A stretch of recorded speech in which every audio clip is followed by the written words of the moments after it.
ఇంకా చాలా సర్వేలు ఉన్నాయి. పబ్లిక్ పల్స్, జన్మైన్, హెచ్ఎంఆర్ సర్వేలు కూడా కాంగ్రెస్ దే గెలుపు అంటున్నాయి. నాగన్న సర్వే 47% కాంగ్రెస్కి ఇచ్చింది, బీఆర్ఎస్ 41%, బీజేపీ 8%. స్మార్ట్ పోల్ ఇవన్నీ అయిపోయినాయి ఆల్రెడీ. సో ఇట్లా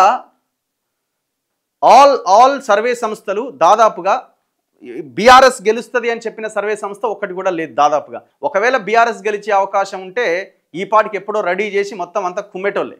కానీ ఆ ప్రయత్నం అది జరగబోతున్నట్టుగా అయితే కనబడట్లేదు.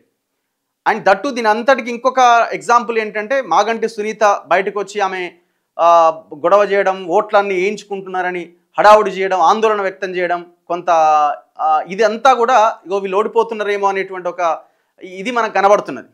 సో బీఆర్ఎస్ వాళ్ళని ఎవరిని చేసినా కూడా లాస్ట్ 3 days మా చేతుల్లోంచి జారిపోయిందని చెప్తున్నారు. సరే, దీనికి వాళ్ళు చెప్పేది ఏంటంటే డబ్బులు బాగా వంచిరు, డబ్బులు అందరూ వంచిరు, వీళ్ళు వంచిరు, వాళ్ళు వంచిరు, అధికార పార్టీ ఇంకొక 500 ఎక్కువ ఇచ్చి ఉండొచ్చు. వాళ్ళు కుక్కర్లు వంచిరు, వీళ్ళు చీరలు వంచిరు, వాళ్ళు చీరలు వంచిరు, వాళ్ళు 1000-2000 ఇచ్చారు, వీళ్ళు 2500 ఇచ్చారు. ఇట్లా డబ్బులు అందరూ వంచిరు, అన్ని పార్టీలు డబ్బులు పంచినాయి. అక్కడ ఎవరి శక్తి మేరకు వాళ్ళు పంచిరు. సో ఇక్కడ డబ్బులు తీసుకొని ప్రజలు ఓట్లేసారంటే అఫ్కోర్స్ కొంత శాతం ప్రజలు పైసలు చూసి కూడా ఓట్లేసే పరిస్థితి రాష్ట్రంలో ఉన్నది, దేశంలో ఉన్నది, మన అందరికీ కనబడుతున్నది. అది ఎంతవరకు ప్రభావం చూపించిందని మాత్రం మనం చెప్పలేం. మొత్తానికైతే ఇక్కడ చాలా ఫ్యాక్టర్స్, ఇక్కడ కీ ఫ్యాక్టర్స్ కనబడుతున్నాయి. ఇది మనం ఎగ్జిట్ పోల్ సర్వే మాత్రమే ఇది. మరి ఈ ఎగ్జిట్ పోల్స్ నిజం అవుతాయా, ఏమన్నా అటు ఇటు మళ్ళీ బీఆర్ఎస్ గెలుస్తుందా ఏమో చెప్పలేం, చూడాలి.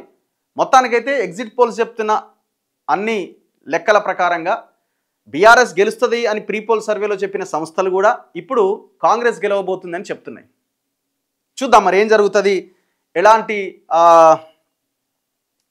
రిజల్ట్స్ వస్తాయని. November 14th వరకు మనం ఖచ్చితంగా ఆగాల్సిందే. చూస్తూనే ఉండండి మన తొలి వెలుగు.